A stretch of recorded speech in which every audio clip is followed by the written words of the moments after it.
What's up, guys? Andrew and Bessie here. Welcome to another episode of Boge Live. This is episode 3. We're here with 9-figure entrepreneur Zain Jan. Zain, welcome to the show. Welcome, man. I appreciate you for having me. Yeah, absolutely. Appreciate you for being here. So for anyone who's new to Zain, tell us a little bit about yourself. Tell us your backstory. Just give us a brief overview. I grew up in Boston. I grew up right outside of Boston.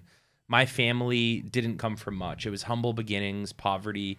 However, I always knew that I wanted to be successful and I wanted to be greater than that. So just to give you context, my dad worked 80 hours a week. My mom worked probably another 40 or 50 hours a week, while also on top of that taking care of me. My mom did clerical work, so she worked, paperwork, backstore, layaway. She's done a lot of different things, especially when she first moved to the United States. She was just essentially a backstore worker that didn't interface with people because she couldn't speak English. My dad was a taxi driver, very common thing for immigrants to move in and do, especially Arab immigrants. My dad was a taxi driver. His entire life has been transporting people and been in the transportation kind of world. Before that, he was in hospitality, just basically a bellboy at a hotel. So my parents never had much, but they always were very focused on giving me everything that I wanted so that I could have a good life.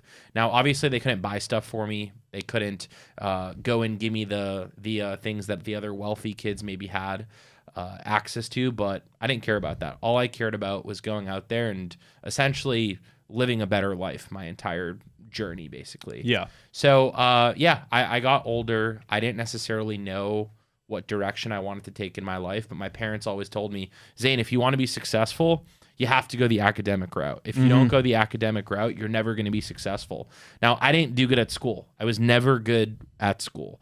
I was horrible at every subject, everything I did. And it wasn't because I couldn't comprehend it.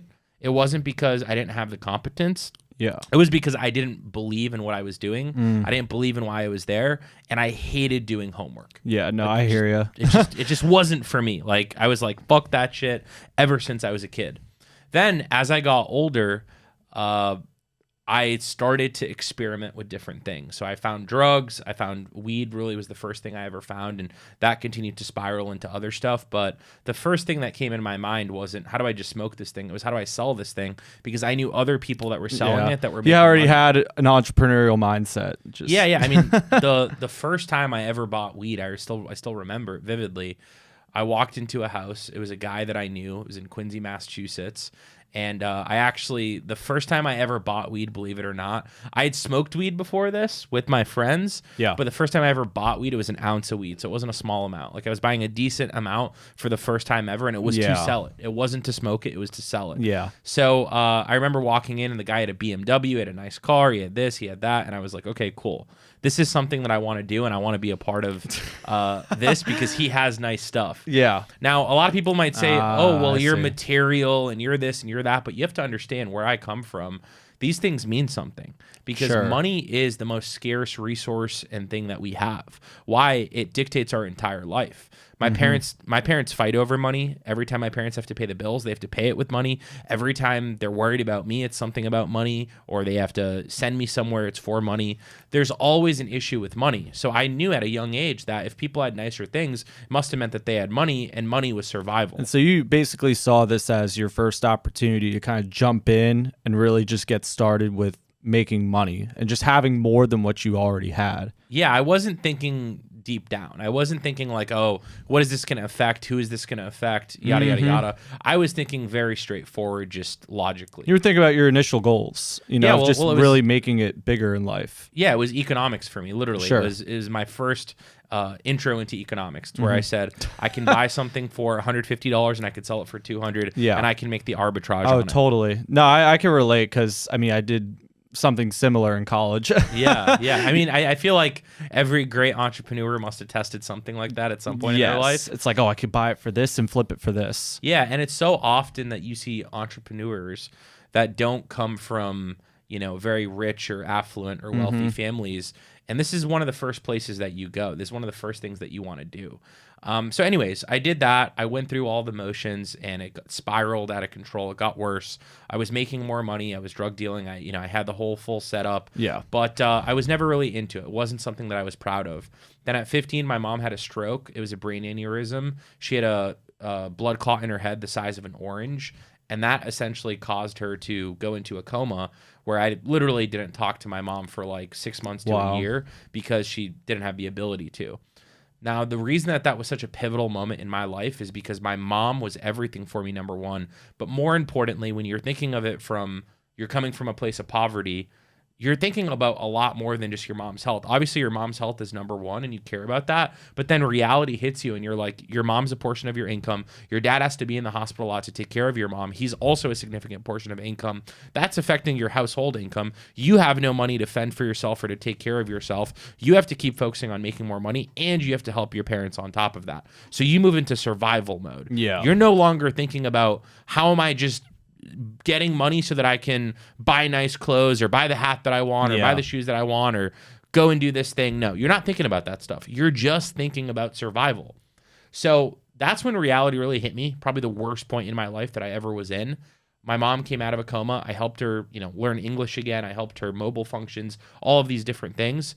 And her number one ask when she came out of that coma was, did you get into school? Have you gone to college? I'm like, Mom, I'm not ready for college yet, but I don't have good grades, but I'll do it for you, because it was her number one goal. So I had like a super low GPA. It was probably like a 2.1 or 2.2 or something like that. I don't exactly remember. However, all the schools that I wanted to go to, if I was going to go, were 3.4 to 3.5 schools. So I was at least 1.3 to 1.5 points under the actual requirement to get into these schools. So I instantly went into sales. I was like, what do I know how to do? I know how to persuade people. So why don't I persuade the school to let me in? I wrote the best essays. I talked to the deans. I called up the schools, etc. And somehow I got into a state school. That's out of the box. That's awesome. Yeah, no. And I got into a state school with a 3.5 GPA acceptance, just simply because I persuaded them and I followed up with them and I used basic sales skills to be able to get them to go my way.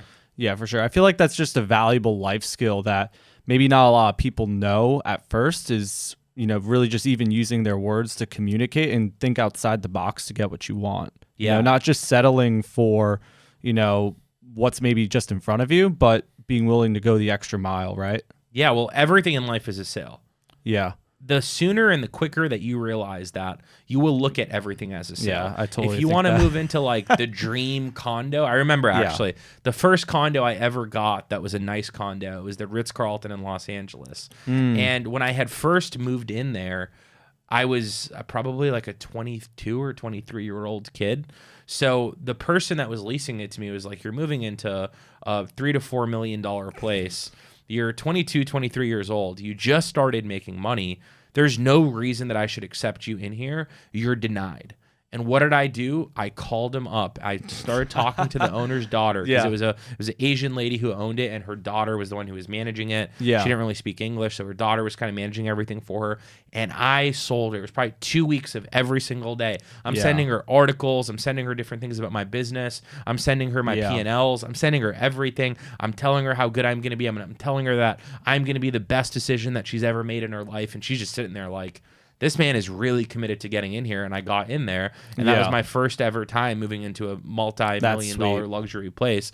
I sold my way in. Now, the point of that is anything you want in life, whether it's the girl of your dreams, whether it's the condo that you want to live in, whether it's a deal you want on a car, whether it's getting into the school you want to go, whether it's getting the job you want, whether it's starting a business and going and raising capital, you need to have sales ability. You can't rely on other people just to give you things. If you think that other people are just going to give you things and you're going to walk through life and everything will be handed to you, you are in for a rude awakening. It will hurt you over time. You need to be very committed to saying, if I want something, I'm going to get it.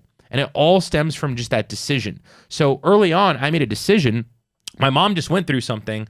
I'm going to go and get into school, not because I want to. I fucking hated school, but because my mom wants me to go to school. Yeah. So I made a decision. And I thought of it, and I manifested it, and I was like, I'm going to this school. I did it. Somehow I got in. It made literally no sense on paper, but I got in. But everything great never makes sense on paper. Yeah. I went to school for a year. It wasn't for me. I ended up dropping out, and that's how I got into the solar industry. I got recruited by a friend. He called me. He said, Zane, I made $20,000 last month selling solar, knocking door to door. I looked around and I said, all of these people around me, they're going to school to maybe make 70 or 80 grand a year. And I just met a kid that's going to make over $250,000 this year, and he's knocking doors, and he's in his 20s. Yeah. I want to go and follow that. Yeah. So I'm 19 years old.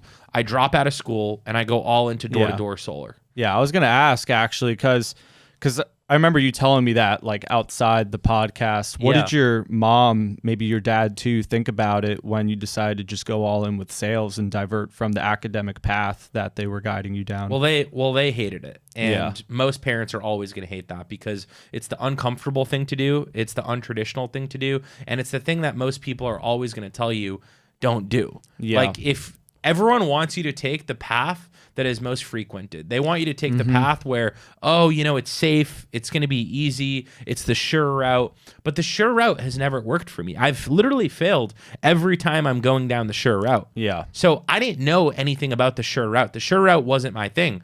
So I made the decision. It was a really tough decision, but I basically told them, I'm going to do it. And there's nothing you can do to stop me. And even though they absolutely hated it, I was 19 years old and I was like, I'm an adult. I can make my own decisions. I don't need someone else to make my decisions. And the most important part was I believed in myself and I knew I wasn't going to fail. And I knew that if I had the security of a college degree, it would be the worst thing ever for me. Why? Because I would have a sense of security. I didn't want a sense of security.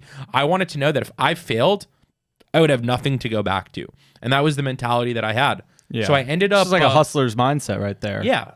And but again, it's burning the bridges. My entire life has been burning the bridges. I want to leave everything behind to go into a new frontier that is foreign to me, that is scary. Yeah. So I left college and I go into door-to-door solar. First month ever, I'm selling door-to-door solar. I'm not that great. I end up getting recruited by one of the largest solar companies in the nation. It was called Solar City. It was owned by Elon Musk's cousin. Yeah. And Elon was the chairman of the board there. So I ended up going to work there. It was a great experience. There was thousands of sales reps. I think over 10,000 sales reps. Wow. Specifically. I became one of the That's top got to be reps. one of the biggest companies in the country then for solar. Oh, it was number one by far. At that time, it was Yeah. over 30% of U.S. solar market was just that one company.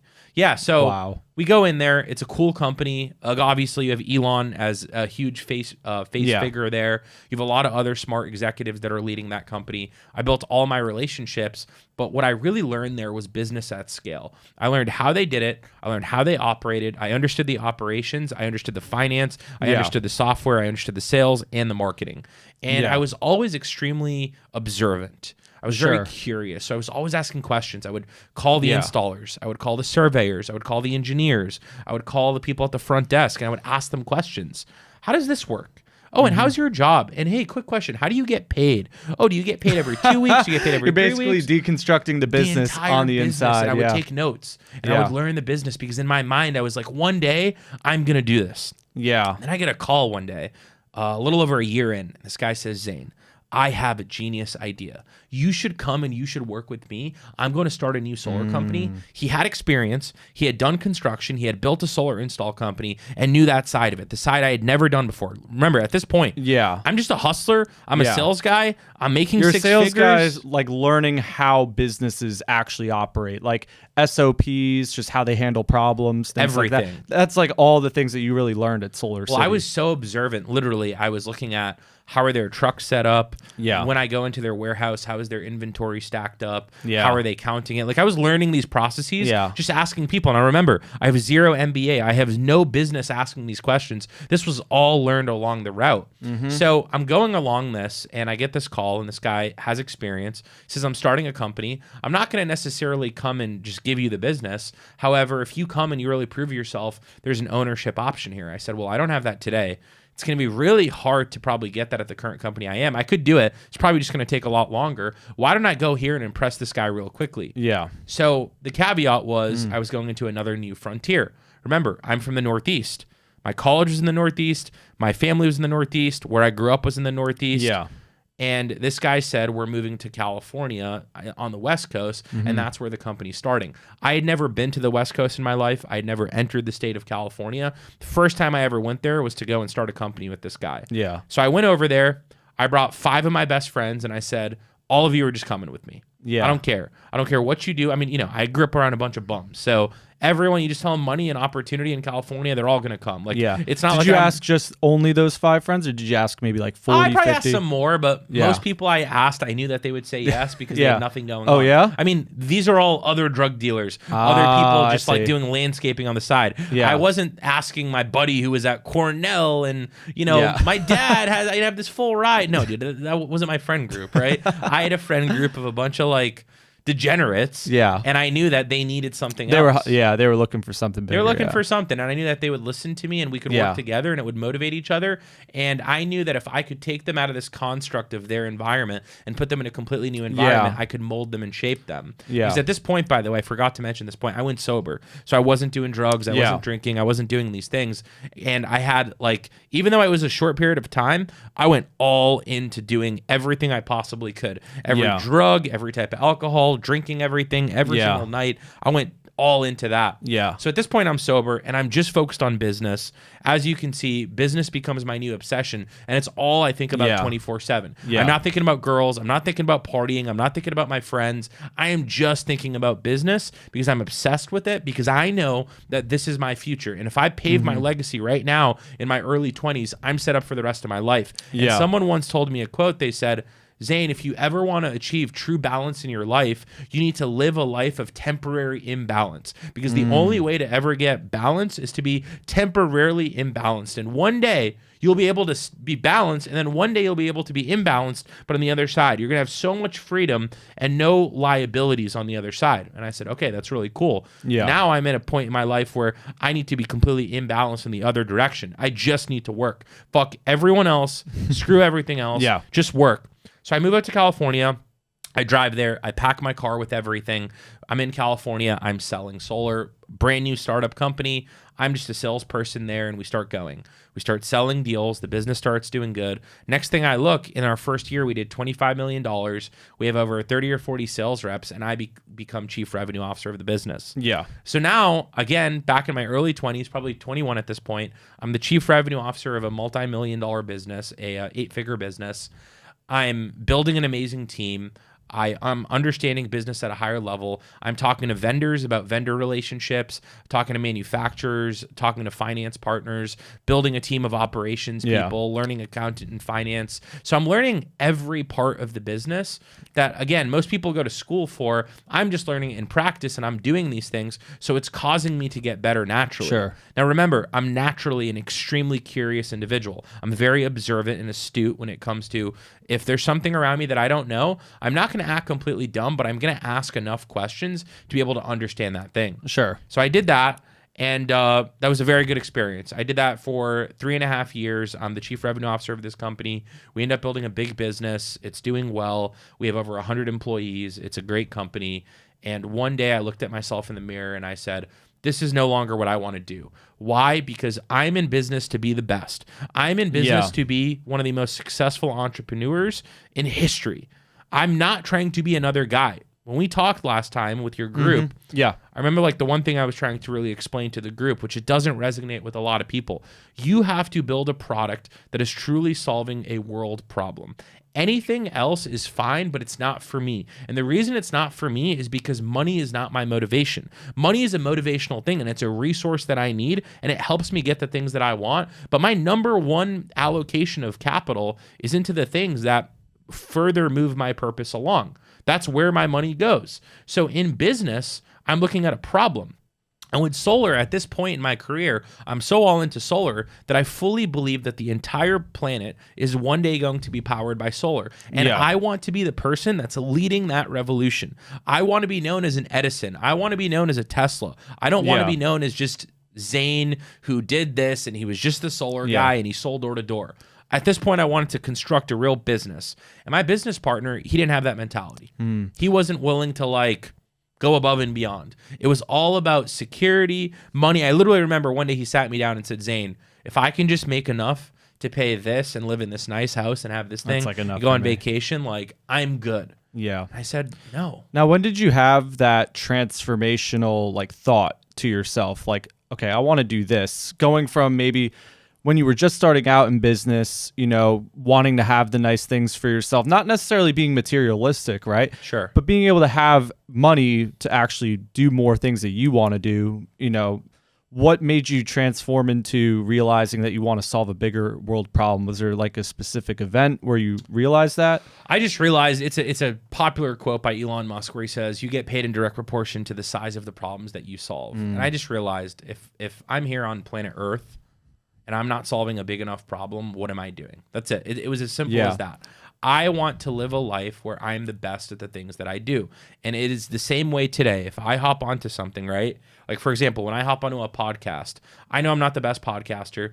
I know I'm not the best guest at a podcast. I know there's people that are 100 times better than me. But the thing you're a that pretty good keeps guest, me man. going, sure, but the thing that keeps me going is how can I be 100 times better? I want to be number one on planet Earth at this thing. So with business, just think about it. It's my core dedication. It's where most of my time goes. Other than, you know, sleeping, when I wake up, that's all I'm doing. I'm doing business. So I have to be number one. And I study the number one person in business, or the number, you know, top 3, top 5, and every single one of them is playing such a big game. And that's what interests me, because I'm far beyond making money. I'm far beyond just doing another hustle. I'm far beyond just being another average entrepreneur, because entrepreneurism became cool originally when a lot of people didn't do it, right?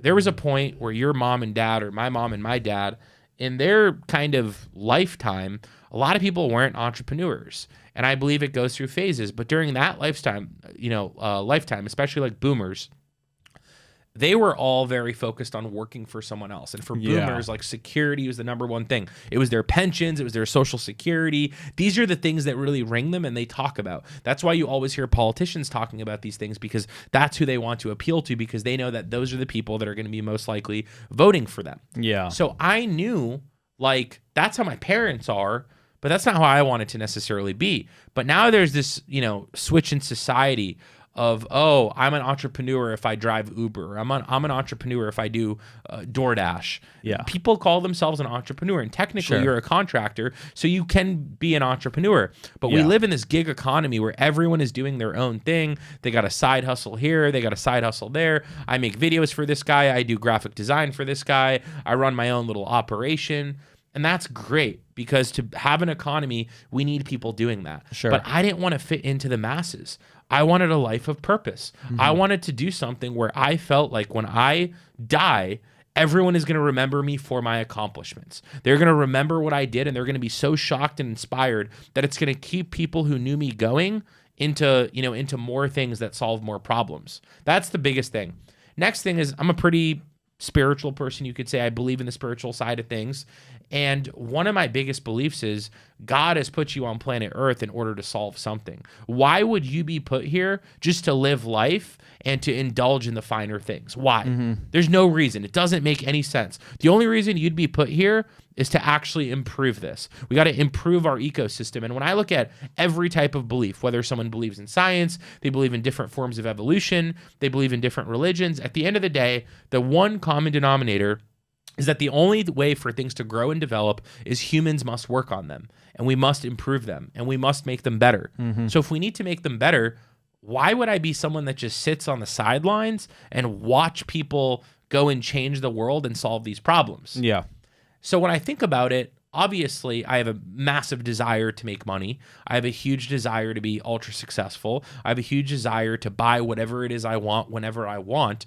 But those are not the reasons that I work so hard. The reason I work so hard is because I know that if I tackle one of the biggest problems on earth, number one, I'm going to make money automatic. Like, you're not even thinking about money at that point. Money is just another factor. It's another resource in your life, just like drinking water every single day. That's all it is at that level. I'm nowhere near that level, but there's people that are at that level where money is literally automatic for them. It is impossible for them to ever go broke no matter what happens, just because of what they have set up and what they have built. But more importantly behind that is I will create an economy. That's what always intrigued me. I'm going to create a workplace where Other people are excited to be there. I'm going to create a workplace where people feel like, oh, every day that I wake up, I'm contributing to society, I'm a part of a mission, and I get paid for it.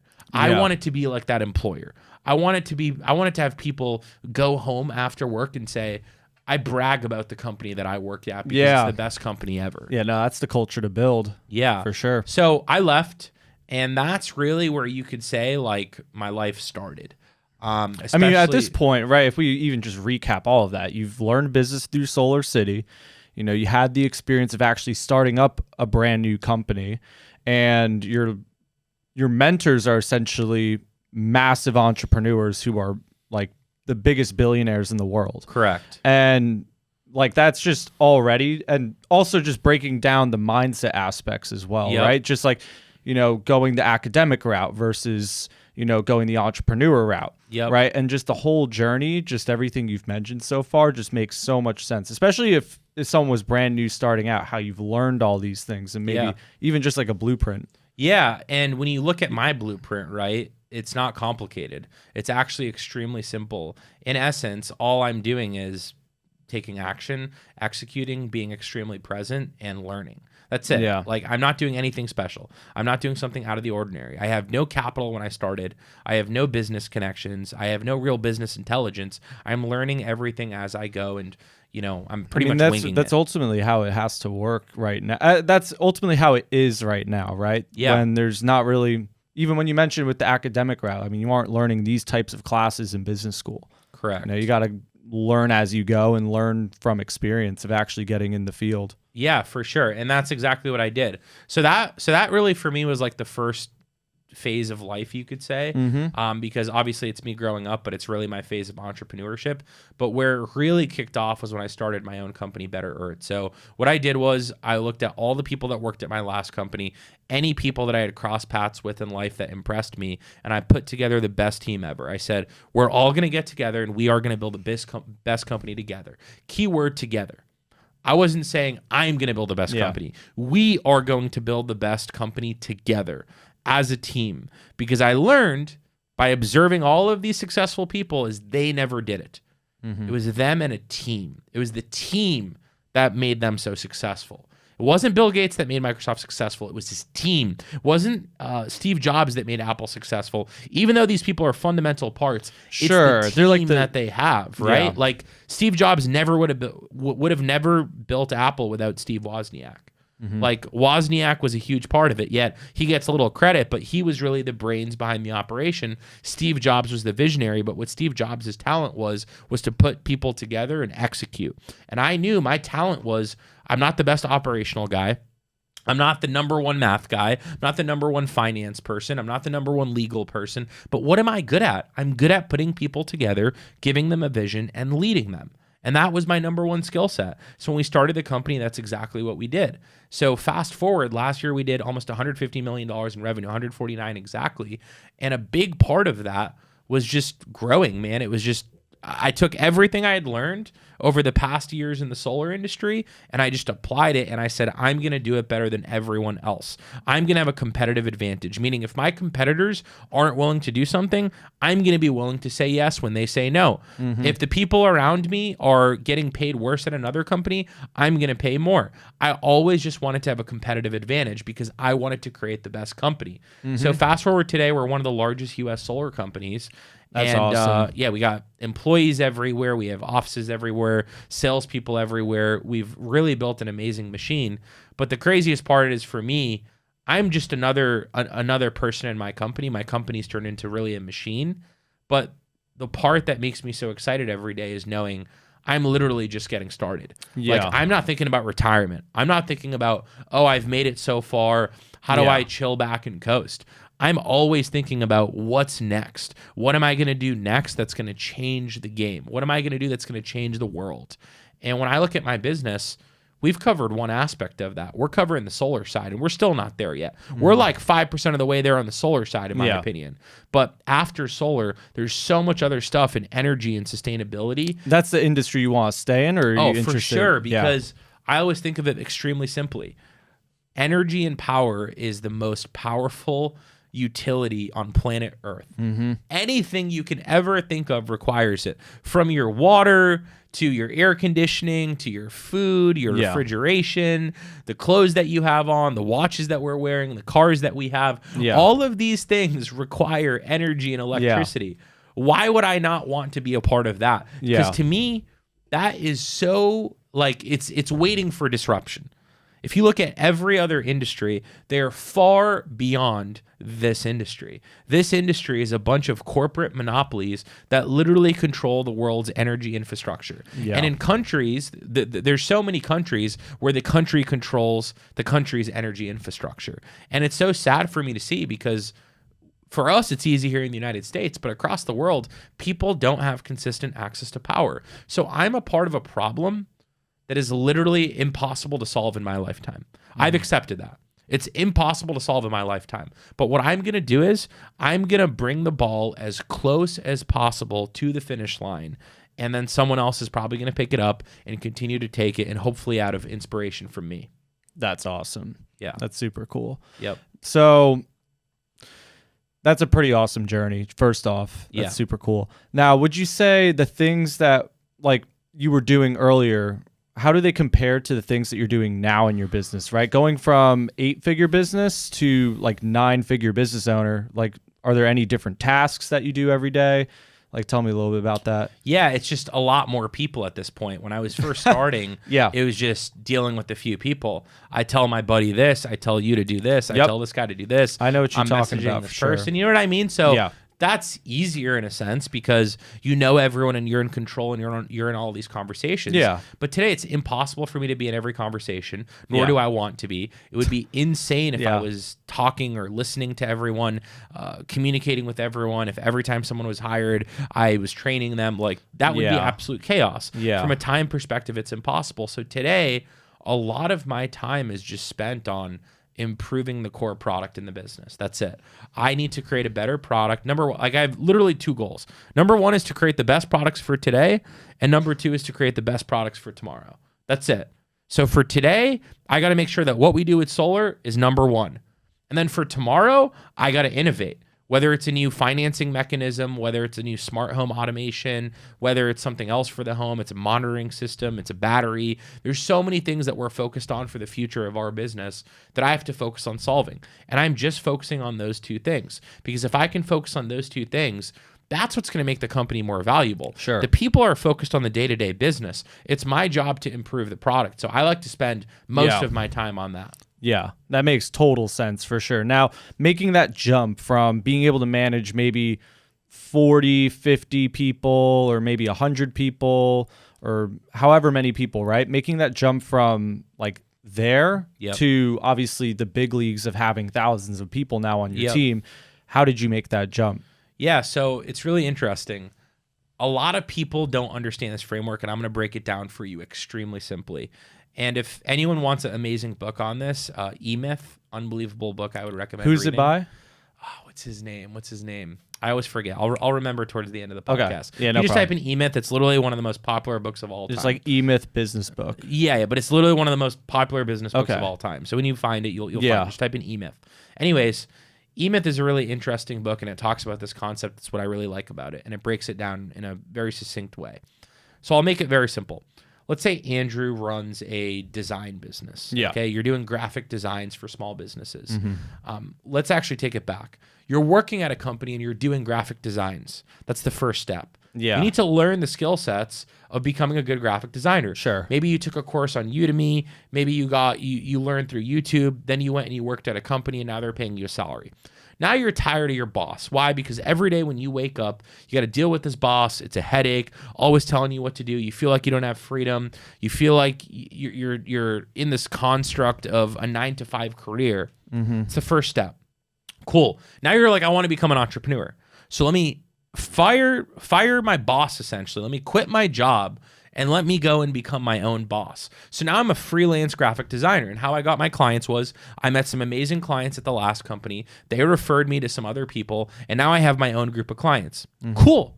Now I feel like it's the best day of my life. I feel like a kid who just got out of school and is going on recess. I'm jumping up and down. It's my own business. I'm so excited. I get to graphic design. I get to make money. I don't have a boss. I don't need to work weekends. I can go on vacations whenever I want. I can work whenever I want. No one tells me what to do. I'm excited. Cool. Well, now I'm going through and I'm designing. I'm like, oh shit, I can handle 5 clients, but I can't handle 10 clients. You know what? My life would be a lot easier if I hired another graphic designer to help me. Cool. I look online. Cool. I find another graphic designer. Now they start doing a little graphic designs. I'm training them real quick. Oh, hey, we got a lot of projects coming in. I need an executive assistant. I need someone to handle all of my paperwork. I need someone to do my finance. I need someone to run my bookkeeping. Cool. I'm going to hire an EA that has bookkeeping experience. I'm going to bring her on and she's going to do that for me.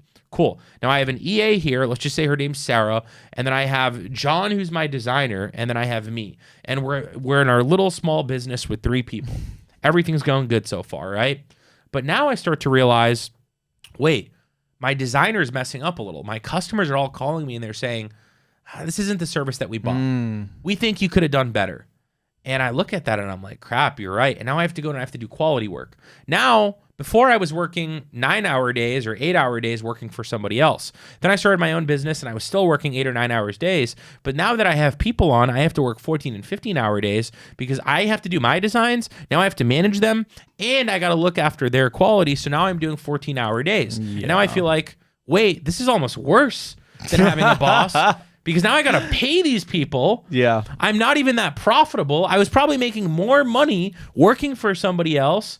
And now I feel like I'm my own boss, but now I have another job. I'm just working for someone. Then I find out, oh, my EA is slacking. She's not doing things well. So I have to fire her. So now I fire my EA. My designer's doing piss poor work, so I got to figure out how to do that. And I have to do my own bookkeeping again. I have more clients I have to take on. I'm doing the sales. That's a disaster. And I'm like, oh my God, what's happening, right? Yeah. This is most entrepreneurs in the United States. Oh, yeah. They're stuck in this day-to-day cycle where they're genuinely making less money than if they worked at a company with more responsibility, okay, with less security, and they're working more hours. They're working 15, 16, 17-hour days. This is where most people get stuck. So here's the secret.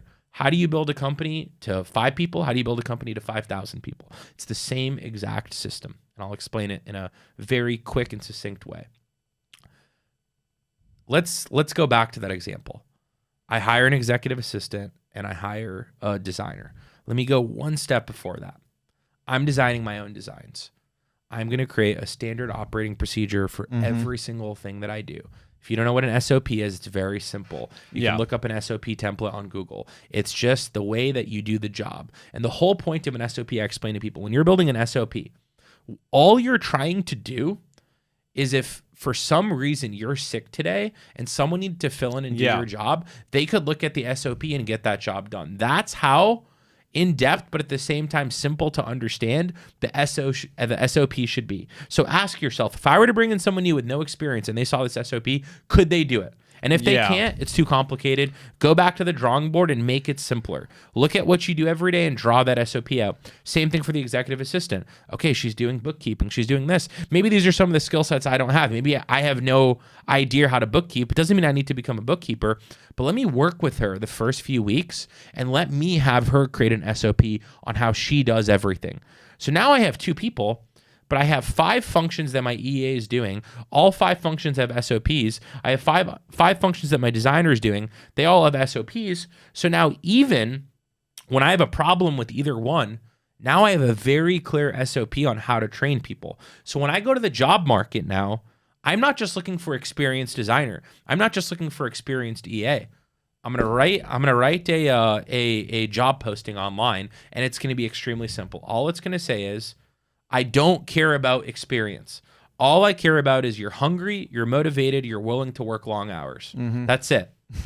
I find someone. Yeah. Hey, I know nothing, but I'm everything that you just said, and I have basic skill sets.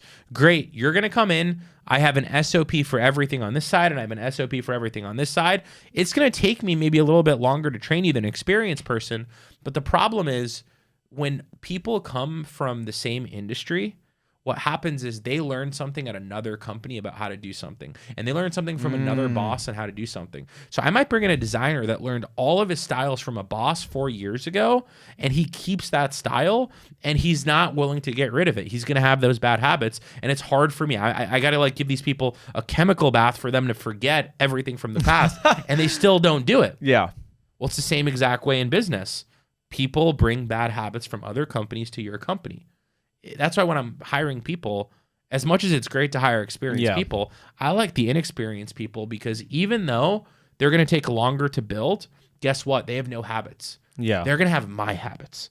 They're going to have the habits for my culture. They're going to have my SOP ingrained in their system. So now guess what happens?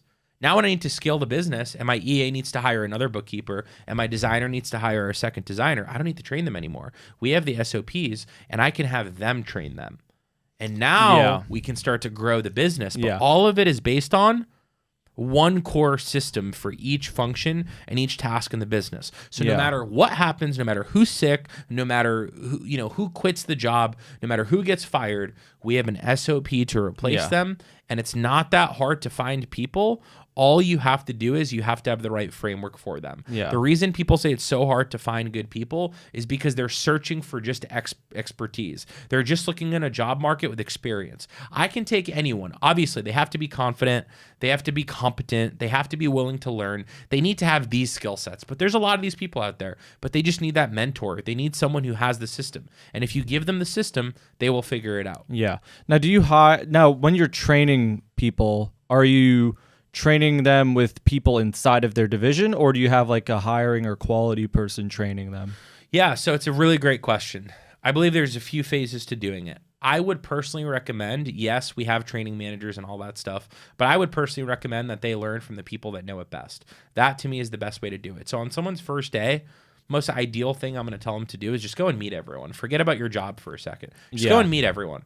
I want you to go and meet a person in HR. I want you to go meet a person in software. I want you to go meet someone in sales. I want you to go meet someone in the finance department and just introduce yourself. Is this all virtual or is this all in person? Both. You can do this virtually or you could do this in person. Yeah. For your company especially. It's both too. I have virtual people and I have in-person people. So I want you to go and just talk to everyone. Walk around, talk to everyone, do some calls. You got to call some people. You got to meet some people in person. Go and do your rounds and just spend the first week understanding how the company works. And meeting everyone. Why? Because a lot of times what happens in a company is they build silos. And what I mean by silos is you have like your design division, you have your software division, you have your finance division. And think about like 2 walls in between each department. Wall this way and wall this way. Yeah. And they are just told to stay in their lane and do their one thing like they're a robot in a factory. And that's all they do.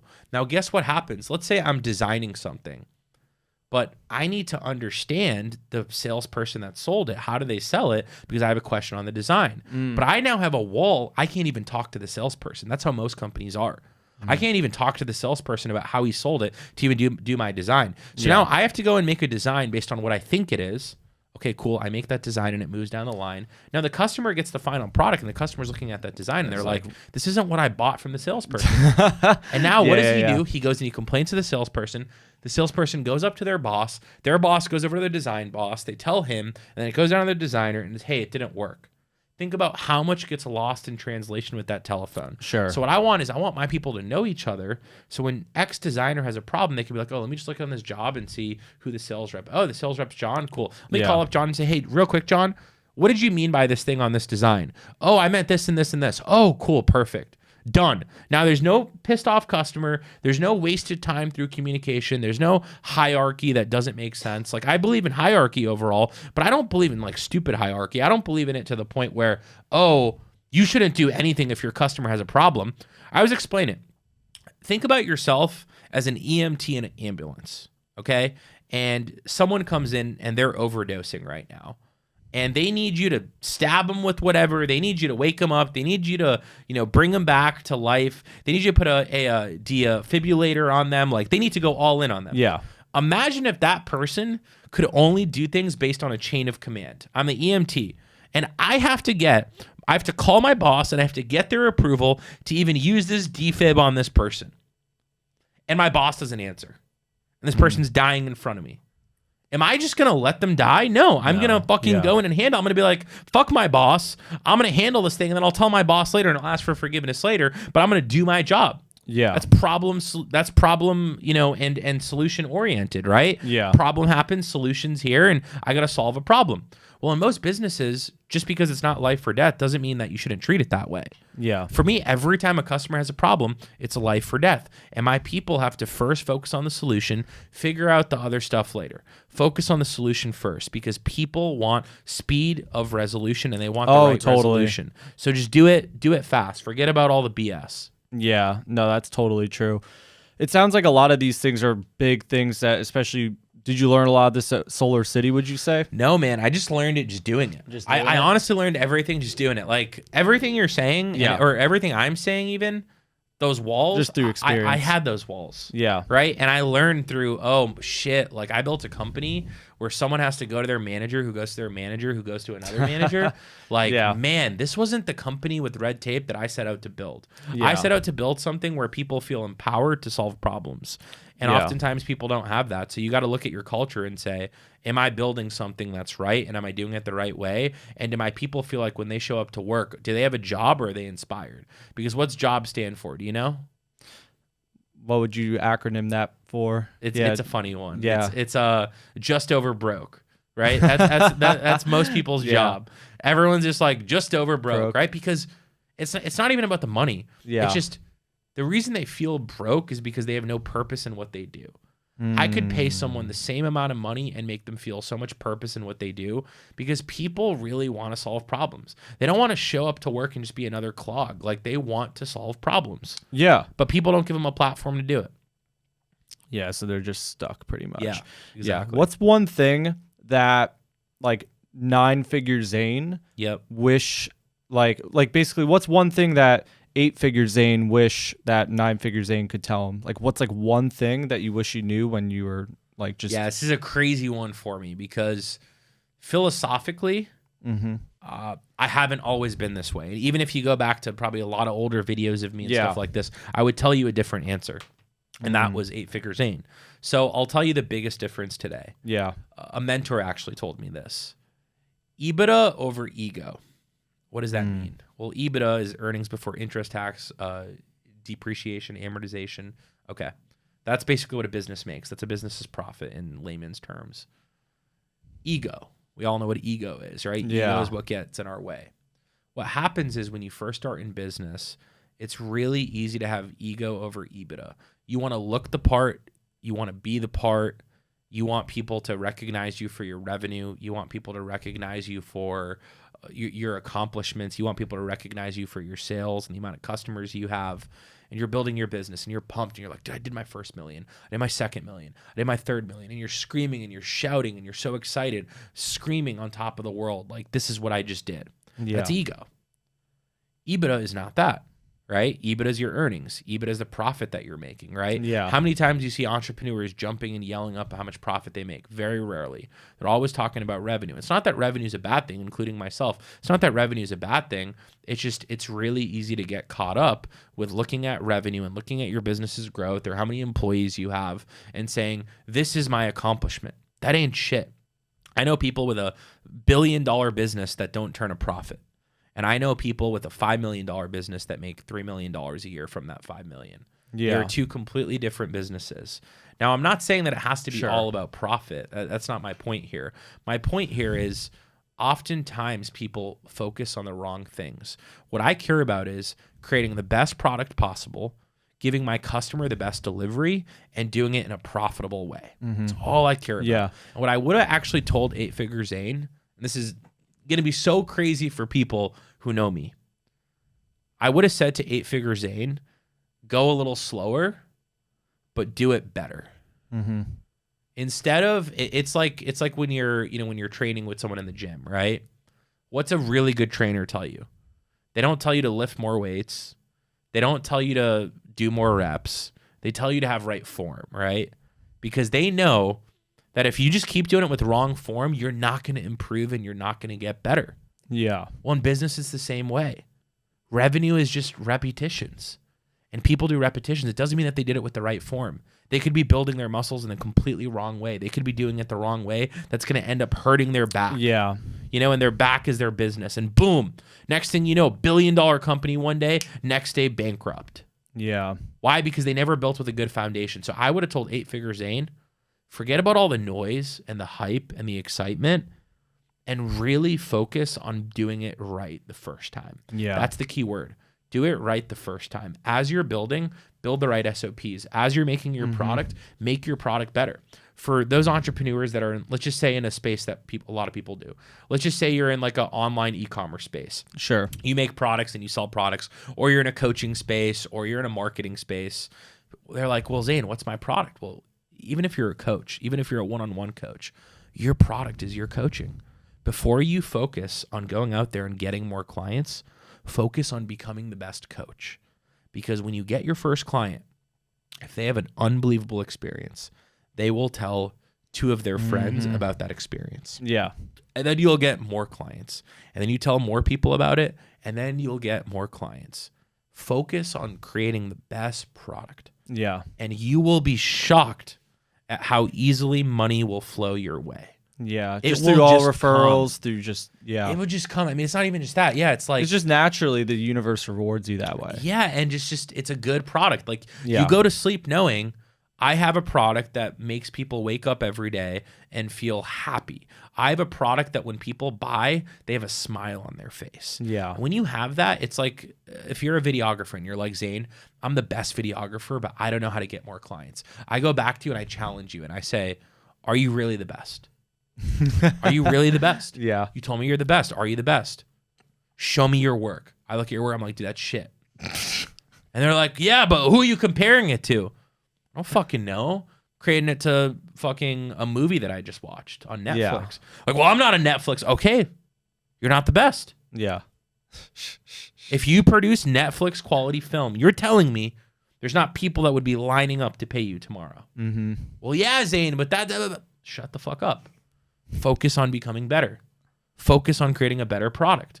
Focus on creating the best product and watch what happens. Not saying that sales and marketing isn't important. Again, everyone that knows me knows that's my thing. I love follow-up. I love sales. I love marketing. I love ads. Yeah. I could go crazy in that world. I Sure. love it. But it doesn't mean shit unless you have an unbelievable product. Now, when you have the best product, put good sales on it, put good follow-up on it, put good marketing on it, and it's just like steroids. Like, that thing will blow up, and people will be dying for it. The best products in the world, there's a wait list for them. Yeah. Make your product wait listable. Wow. Yeah, that's a big statement for sure. Yeah. So what are some of the things that you learned along the way of making just a great product? Yeah, I think the biggest thing is listening to the people that are using the product. One of the things that I did horribly was when I was first starting, I did so much revenue, I did so many sales, we made so much money, but we forgot to really ask our customers about how we could have done it better. Now, what stage were you at here? Like Early on. Yeah. I'm my first 3 to 4 months in business, right? We're making a lot. We're doing a lot. We grew really fast. well, like $1 million a month, $2 million a month, $3 million a month? Probably like $3 million a month. Yeah. We're probably I there. mean, like solar's 4 or 5 big months. ticket too. Yeah, it's big ticket, but also I had experience and I had teams, I had people, right? Oh, you had tons of experience. Yeah. at this I didn't point. come from like zero at this point, right? Because this is, remember, Oh this yeah, is you knew what you were after doing. all that stuff. Yeah. And I built a big reputation. But anyways, at this point, sales wasn't the issue. Getting more people wasn't the issue, but I just wanted more and more and more and more. And I was talking to everyone and they wanted to work with us. More sales reps want to come on board. More customers want to come on board. More marketing we're spending on. It's cool. But what we didn't do is take the time to say, let's forget about everything for a second and let's call every single customer and just talk to them for 20 minutes about how their experience was and prod and prod until we can get something negative out of them. Not positive, negative. Why? Because I know what I'm good at. We all know what we're good at, but we don't know what we're bad at. And a lot of times we don't want to find it. And sometimes they're too nice to tell us. So I have to ask them constantly and constantly and constantly. So kind of just going back, like a big mistake that I made was I didn't ask these questions early on enough. I wasn't obsessed with customer experience. So what Jeff Bezos always talks about, be obsessed with customer experience. That is the secret to Amazon's success. That's all they focused on. Like most of their important metrics in their business is based on customer experience. They actually said they don't give a crap about shareholders, about their value and what they think about and the short term of it and whatnot. They were like, if we build the best product, our shareholders are going to love us and they're going to make so much money in the long term. We could give a crap about what they're telling us to do right now. Their shareholders are like, spend more on marketing, do more on this. You know, for how long? And I think it's the first quarter Elon's ever considered it. I was just listening to him talk about this. You know, for how long people have asked Elon to advertise for Tesla? Like, since the beginning, they're like, why don't you advertise? Why don't you? He's never spent $1 on advertising. Blows people's mind away. You will never see a Tesla billboard. You never see a Tesla commercial. You never see anything Tesla that is a single dollar spent on it for advertising. Why? Because all Elon, he says it. He says 85 to 90% is focused on design of product. That's his time that he puts into it. Why? Well, because that's what the customer cares about. If your customers love your product, they will make you money. Your customers are your investors. I always tell that to people. Your customer's your investor. It's not some guy. It's not some bank. It's not this. Make your customer your investor. Because the more products your customer buy, the more that they're going to invest in your business. And you use that money to keep growing your business and fueling it. So early on enough, I just didn't ask the customers enough questions. Today, going back, the first thing I would have said is our first 10 customers, I personally want to interview each one of them for an hour. And I want to know everything about their experience. I want to take that info and I want to go back and build a better process. I want to do it again, interview 10 more people, put it back in, interview 10 more people, put it back in until I feel like I have a product that is really, really good. Yeah. Because short term, my revenue, the first and the second year, it might have been shorter, but I would, or smaller, but I would argue that year 3 and year 4, I would have been much larger than I am today. And today I'm at a certain place and it's cool. But I know that if I had made those changes back then, I would have been even farther. So now today I'm like, wait, I know I really want to be at this number this year or this number next year.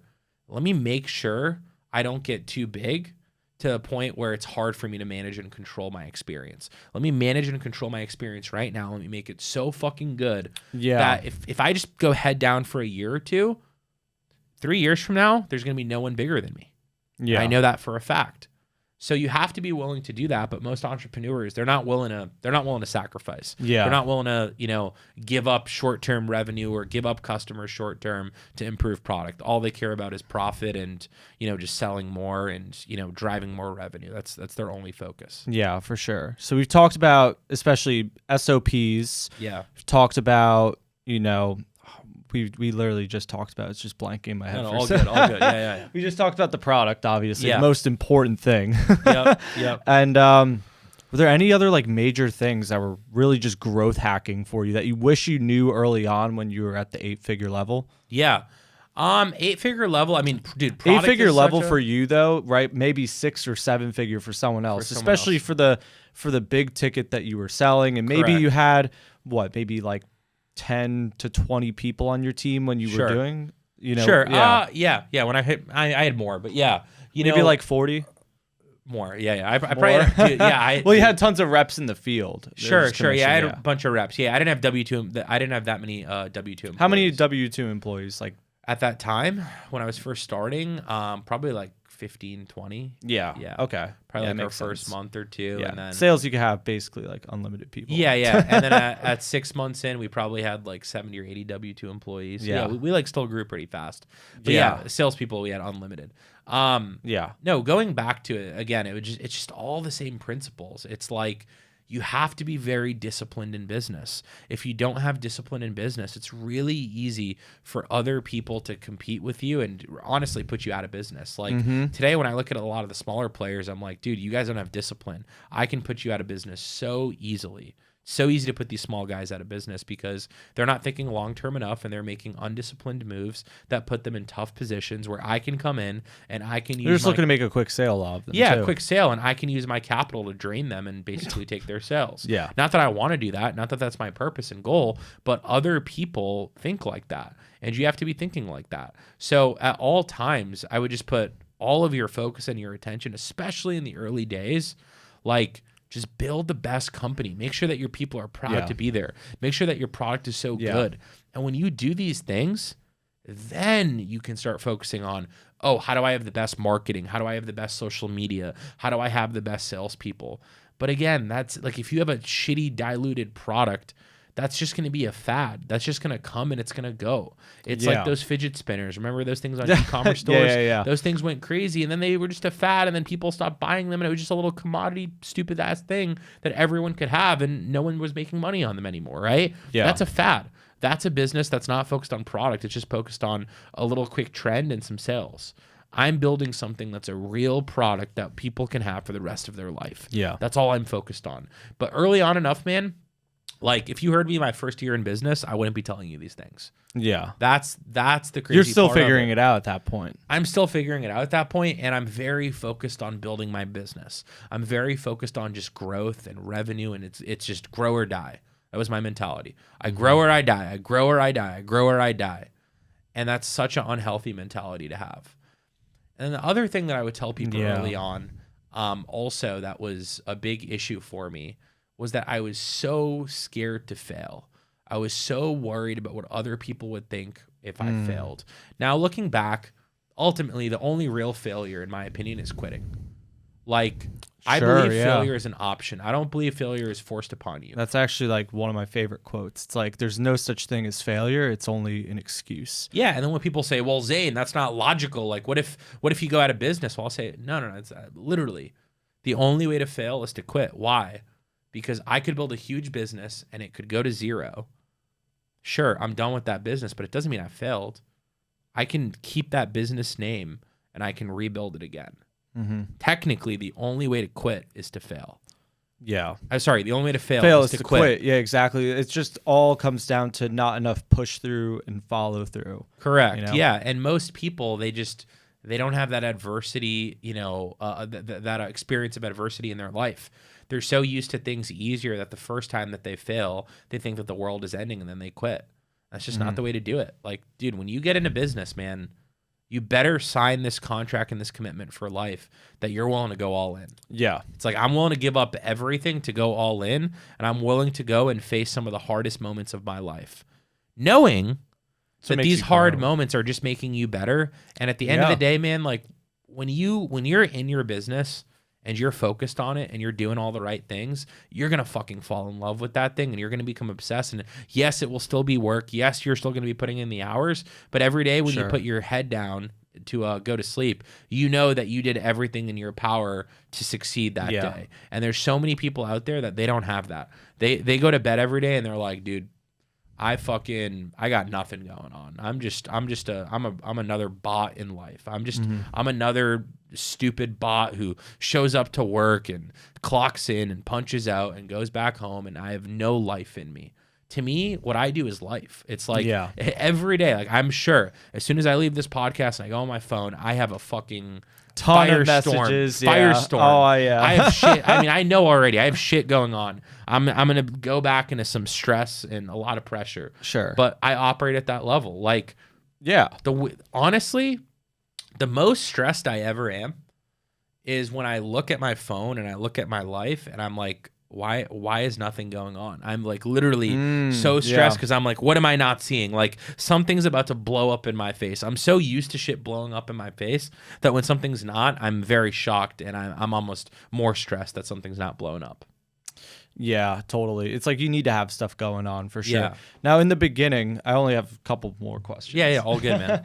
Cool. Like, especially in the beginning for you, you talk a lot about how you've leveraged people to grow your business for sure. And you've talked a lot about the good things that you want. I look for a lot of the same good things. People who are committed, they're coachable, they're willing to learn, and they really are open to the vision. And that's really what they're focused on. They're not focused on clocking in, clocking out. I feel like I've found a lot of really good people through referrals as opposed to maybe I haven't had a lot of luck with LinkedIn and places like that. Yeah. Because that's where, a lot of the clock in, clock out people are, right? Sure.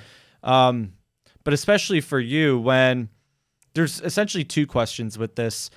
You talked about a lot of the good things. Now, how do you handle situations, especially inside a big company, like maybe early on, when you were developing the foundation with SOPs Yep. to where you are now, how would you handle the out ethics situations? Yep. Like, would you fire people right away? Yeah. Oh, yeah. This is another huge life lesson I learned very quickly on. Yeah.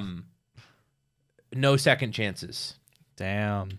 Like, people get fucked, and you know when you're getting fucked. Yeah. And you know when someone's doing something wrong, and Yeah. you know when they're going to do it to you. And every single time people make the same stupid mistake of, oh, I'm just going to give them another chance, or we overlook their bad stuff because of their good stuff. This happens in sales all the time.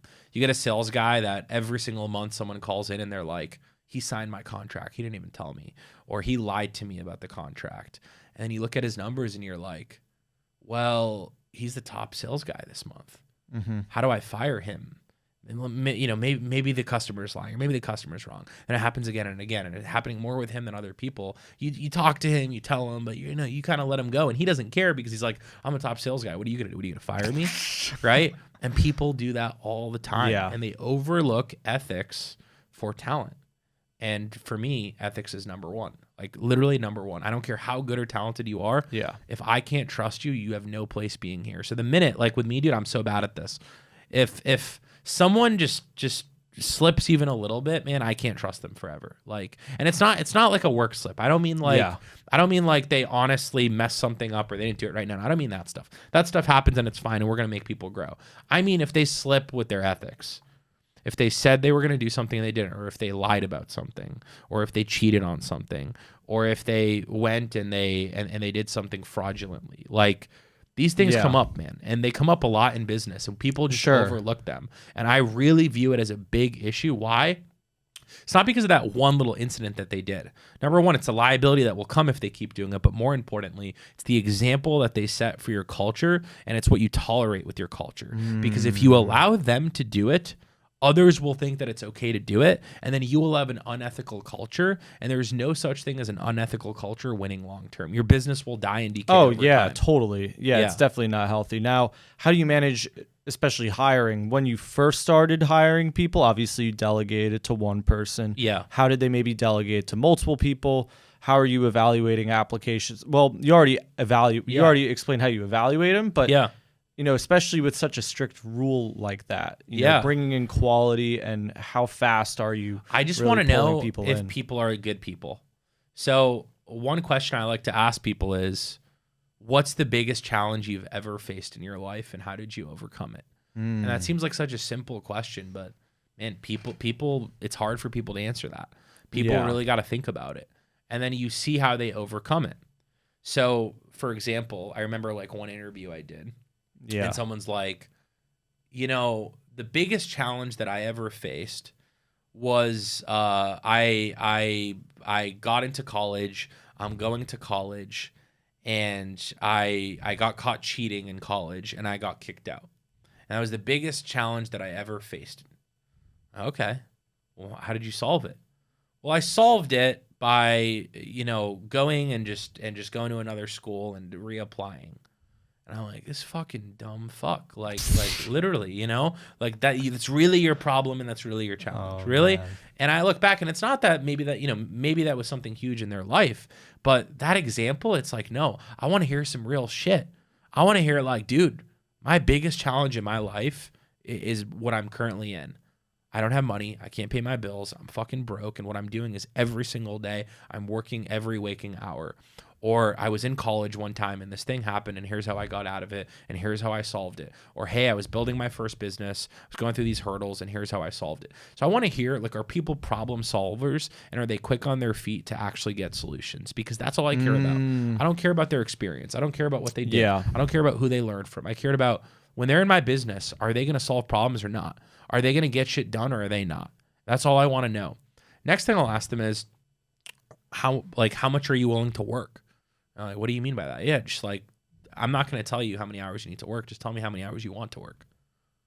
And they're just going to be like, well, you know, I really think, you know, balance and 9 to 4. And I'm just going to be like, okay, it's just not the right company for you. You want to work at our company. And we're not saying that you can't live a good life. Not saying you can't take care of your family. I'm not asking you to do anything crazy.